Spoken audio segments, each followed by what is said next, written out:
めえは今後いじめにいじめ抜いてやるから。手を伸ばしたとこに偶然この人が。 Hey friends, so I discovered this anime a little while ago, and I know everyone's been talking about it, and I'm super excited about it, so I thought I would share it with you and let you know about the hype because the second season is coming out soon. We're talking about Spy Family. 父、母、アーニャ帰還した。うわっ、助けて、食われる。 Borf! Borf, borf! My favorite line in the show. このドッグフードを完食するのだ。 So, we are here to talk about Spy Family. I want to talk about season 1 and everything that I feel about it and give you guys a little review. If you don't know Spy Family, I have also volume 1 here, which I'm really excited to read and check out the manga as well. But it's basically about this guy. His name is Lloyd, and Lloyd is a spy. And his mission makes him have to have a family. So the title's kind of basically what the anime is about, but this is also an anime and a manga that is a melding of two subgenres together. So it's very interesting. We'll get into that in a second, but let me tell you a little bit more about the premise. So Lloyd is a spy. He has this mission to basically protect the peace between the East and the West. He has to get a family because he basically has to have a kid that he gets into this prestigious school so he can get closer to his target. Now, he doesn't want to actually eliminate his target. He actually wants to more infiltrate and get information and sort of some influence over his target, who is basically a threat to the peace between the East and the West. It's very unclear when this anime takes place, but it definitely seems like it's more of like a, I don't know, like maybe like a 60s vibe. Like, you know, when spy films and literature were like peak, which I think was the 60s, but correct me if I'm wrong on that. So Lloyd has to get this family. He gets a daughter who he adopts from an orphanage, who it turns out is psychic and can read minds. And how do we know this? She literally reads Lloyd's mind so that she can make sure she's the right age so that he'll adopt her. And the other character who is one of the main characters is Lloyd also obviously gets married, has a wife so that he can get into the school. And the person that he gets married to is Yor. I love Yor so much. I don't know. There's a lot of great characters in this, friends, but she might be up there for one of my favorites. Although I also really love Anya. So Anya is his daughter that he adopts, and Yor is his wife, who actually is also an assassin. But Lloyd doesn't know this, and Yor doesn't know that he's a spy. So they're all kind of telling lies to each other, but because Anya is psychic, she can tell everybody's secrets, and she knows the truth about both of them. But they don't know the truth about each other. And then they end up also getting a dog, and the dog is a war dog who also is experimented on. He can see the future. And his name is Bond. Bond Man. And he wears a little bow tie, and he says, Borf. No, I'm just kidding. Bond is my favorite character. Sorry, Yor. Love ya, but I gotta go with Bond. I also really love Scruffy, who is basically Lloyd's like intel guy who hooks him up with whatever he needs in his mission. There's just so many good characters. There's the handler. She's amazing. I feel like I gotta do a cosplay of her at some point, but I also want to cosplay as Yor. She is awesome, long red hair, and like maybe the most crazy backstory of everyone. And she's just like such a badass. So I'm really excited for all of these characters and to see where they go in the next season and to read the manga.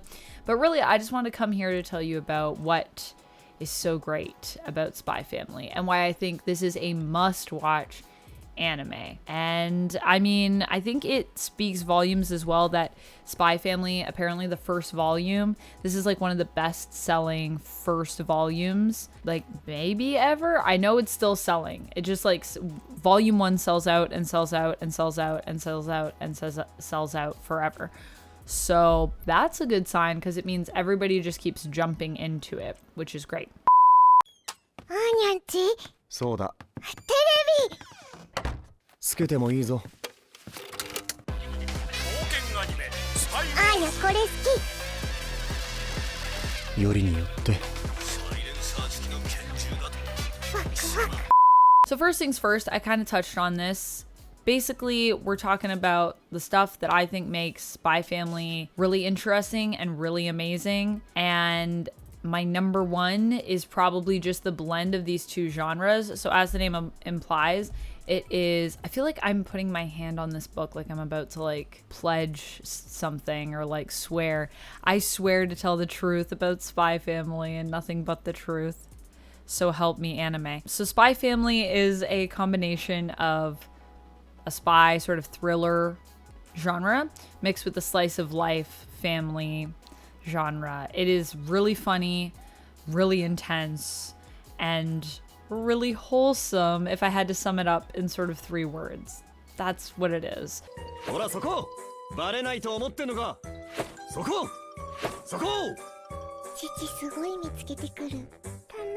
Someone reviewed this somewhere. I don't know if this was on Google or something, but there was this review that basically just talked about how boring Spy Family was. If I can find it again, we'll clip it and put it here. And they were just like, oh, this anime is so boring. Why is it so boring? Who would watch this? Nothing ever happens. It's literally like an assassination attempt on like the prime minister or whatever, the guy that's like running everything, and they have to stop it, and it like is over the course of 4 episodes. That's probably one of my favorite parts of the entire show, is just that epic story that keeps going and has like a bunch of different cliffhangers. But yes, how boring. Nothing ever happens. I don't know if that person got to that part in the anime yet, but if they didn't and they're watching this, know that it does get more exciting. But also the beginning is just introducing the characters, and I think that's really important because another thing that I really love about this show is the characters. I think the characters are really fun, really cute, and they have a lot of depth to them. So some of the characters that we get to know, Yor is like an assassin that like keeps to herself.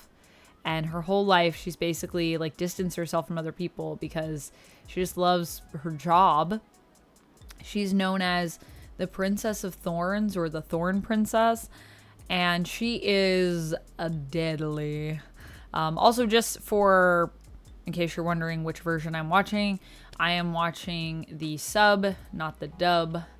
So actually, I don't even know if there is a dub of this, but I prefer to watch the sub. So that's what I'm watching, in case there's any translation issues here between the version you were watching. So she's interesting in the sense that she's very quiet. Beneath the surface, I think she just really wants to belong. And I think maybe the reason why she got into what she did was, 1, she wanted to provide for her brother. But 2, I think maybe she's always just kind of felt on the outside and never really had the opportunity to feel included. And with Lloyd and Anya, she kind of starts to see the value of family. Lloyd is kind of the same way, like very much married to his career, like probably never intended on settling down or anything like that. And I think because he grew up like kind of having a rough childhood, and I think so did Yor, they both see Anya as this opportunity to like provide a good life for someone. And so even though Lloyd doesn't want to admit it, he's very attached to Anya and becomes like very attached to his daughter that he has to have for this mission, even though he keeps telling himself it's only for the mission. And like every character you meet honestly just has like a really cool like past and backstory that you get hints of as you get to know them more. There is Scruffy Scruff, who is just so funny and so such a character. There's the kids at the school that Anya goes to that she befriends. Becky, I love. Damien, I love. Like,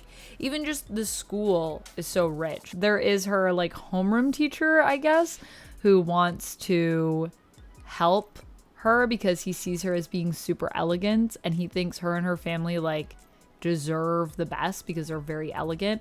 All of these characters just have so much added to them. Even the dog. The dog isn't just a dog. Like, it's like a future seeing dog that has its own traumatic past. And I just love it so much. There's so much that goes into, I think, creating these characters, which I really appreciate. 一流の音楽の次は一流のアートに触れて以下略。チーチーすっぽんぽんすっぽんぽん The other thing is that this isn't just a show that is about the characters. It's also a lot about the situations. It's about the suspense of the story. It's about having all these pieces of, like, obviously Lloyd doesn't want anyone to know that he's a spy and what his mission is, so he has to hide it even from his family. Yor doesn't want people to know that she's an assassin, so she has to hide it. So it's always like when there's stuff happening, there's tons of conflict and tons of people having to, like, sneak around. So lots of funny and crazy and intense situations. One of my favorite moments in the show is when Lloyd and Yor basically, like, go out on, like, a date, and then he gets, like, kind of ambushed, and then he's pretending to be a psychiatrist, basically, like a counselor. So he's trying to say, like, these are my patients, and this is, like, part of me trying to help them and treating them by, like, basically, like, beating them up. It's so crazy, and Yor's, like, buying it, and then in the end she, like, attacks them and has all these crazy moves, and it ends with Lloyd was supposed to give her a ring that he got back from a heist that he, like, recovered, and he decided to, like, keep it for himself to give to Yor as part of this mission, and he loses it during this whole, like, runabout, and so he proposes to her with a grenade pin. どんな困難が訪れようとも共に助けよう。 It doesn't get better than that, folks. That's pretty perfect. It's just such a fun scene and bit. And that's the thing. It's infusing these everyday moments with this heightened sense of suspense that I really appreciate about the show, and I think is really fun and makes you need to keep watching, which I love. It's addictive, this show. The other thing, though, is that it doesn't shy away from funny moments, but it also knows how to balance humor with drama. It is very much a slice of life. Funny things happen that are outlandish, but also that are just grounded in reality. And a lot of the heartfelt moments, especially, are really grounded, like, in this sense of these relationships. And in reality, they feel real. Every episode makes me, like, laugh my face off. But then at the same time, there's always a moment where I'm, like, close to tears, if not in tears, from something that's happened that really touched me in the episode. And I think that is the beauty of this show. Also, one more thing. One of my favorite things to hear in the show is when there's, like, awkward moments, I would say, or just, like, kind of disappointing, disjointed, weird moments. There'll be a little, like, recorder theme. Like, the theme of the show will be played on a recorder, and it just sounds so good. I don't know if we can play it here, but if we can't, do yourself a favor, go look it up. Agent Anya-kun. This is a article from Polygon. But they basically just talk about, it's a pleasure to watch on many levels, from the slickly choreographed action to the genuinely sweet domestic drama, and even just the swinging big band numbers of no_names score, especially the hilarious parody of its own theme that uses recorders to replace the string section. Yeah, okay, so that is a thing that happens. It is recorders in the theme. Confirmed, and it's so good. And apparently, if you look up recorders in the Spy Family theme, you will get a bunch of different versions of that. So enjoy all those recorders. You're welcome. But yeah, that's basically all I wanted to say about it. I hope that you check it out. If you do check it out, let me know. I'm definitely also going to be watching season 2, so I'll probably do at least a couple reviews for that. So if you want to hear more about my thoughts on Spy Family, maybe in a little bit more detail, we can get into it a bit more as I watch season 2, then we can do that. Because yeah, I kind of binged this because I really wanted to talk to you about it before season 2 came out, which is coming out really soon. I think it's like October 7th. Let me check. Yeah, October 7th. Oh, I'm so excited. I just gotta get all the mangas. All right, friends. Thanks for watching. I'll see you next time. And until then, stay nerdy and enjoy all the anime. Okay, bye.